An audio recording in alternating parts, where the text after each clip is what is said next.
Oh there, I'm going to pick on somebody. Hey Stickbow, you had a question regarding the piece of wood that had the little semicircle cut out of it, the little semicircle. And all this does, each one, this represents, if you were to continue it all the way around, create a circle from that, a tree that's 3.5 inches in diameter.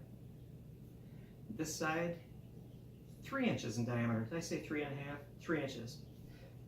And I actually had to work down to a little under 3 to get this thing to work.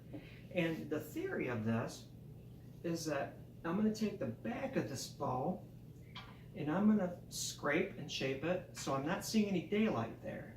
And what I'm doing is I work my way along the limb is I'm recreating a back, the crowned back of a bow that, picture it was a tree that was under 3 inches in diameter. And it's just a matter of sighting it, making sure you don't see any daylight, scrape, scrape, scrape, scrape, scrape, scrape, scrape, until the whole length of the bow is this way. And yes, it's true that like if the tree grew in this orientation, it's going to be a little bigger in diameter down here than it is up here. But when you think about it, the difference in diameter, really the difference in that circle, if that was 3 inches down here at the base and 2.8 inches up here, is so slight that like I'm not that, what would you say, not that precise in performing this operation because it's almost negligible. So basically you can consider this 66-inch section, you know, the same diameter or a little different. Significant figures. And when I was referring to having to find the right diameter to work that back down to as I'm scooting along here and shaping it into a constant diameter back, is that because it's wider here than it is here, more wood is getting removed here, and when you remove more wood, you're going to get more of a bend. So as I decrease the diameter or radius of this tree, I'm going to be removing more wood where it's wider and creating more of a bend, actually scooching the bend in. And so it worked out that a tree of about 2.75 inches in diameter, there and abouts, no difference between 2 3/4 and 2.87, you know, within reason, within our precision, worked out well. And you can see rawhide back. And I'm working on something right now, besides a video. I'm chewing on sinew. They say that like you're not a true arrow maker unless you've swallowed sinew scraps. So I guess I'm a true arrow maker. Needle tips on these, very light, so there's not much mass to accelerate. You know, the lower the mass, the faster acceleration. And so with these slight tips, I need some way to keep the string from slipping down.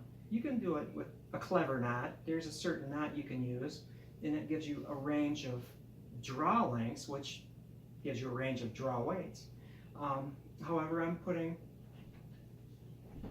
right now, sinew collars on here. If you want to spear a cat. You ever watched the movie Little Big Man? There's a scene where Dustin Hoffman is actually fletching an arrow or hafting a stone point onto it. I forget which one. Doing exactly this, chewing on sinew, because your saliva, see I didn't say spit because I'm proper, your saliva has amino acids in it that react with the sinew molecule, and it actually creates glue. I wouldn't have to even add hide glue to this to make it stick, but I shall. I think it's still hot. I had to go and, you know, seal the edges in there with this after I sanded it. And so I've got it in my Jackson Community College mug. I could really creep you out by just chewing this and then drinking some of this hide glue. Been there, done that, but you know. I prepared the tips for this action by just dipping them. By dipping the tips in the hide glue, it helps after I sanded them, it helps kind of secure that rawhide to them, so it's not going to peel up because of the action of the string.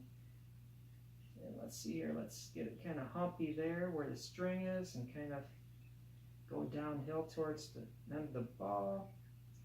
Shape it with my thumb nail.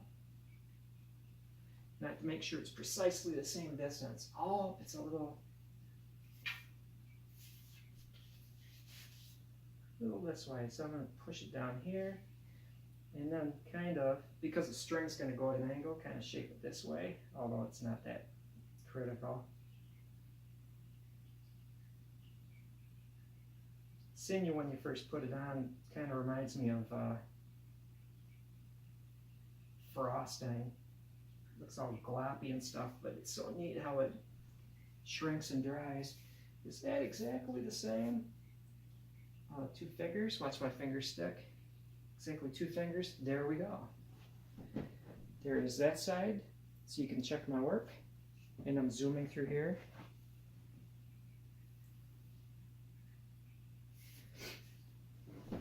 That is that.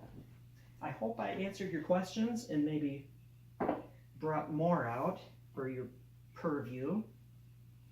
Have a good one and thanks for watching. Project Holmgaard is moving along.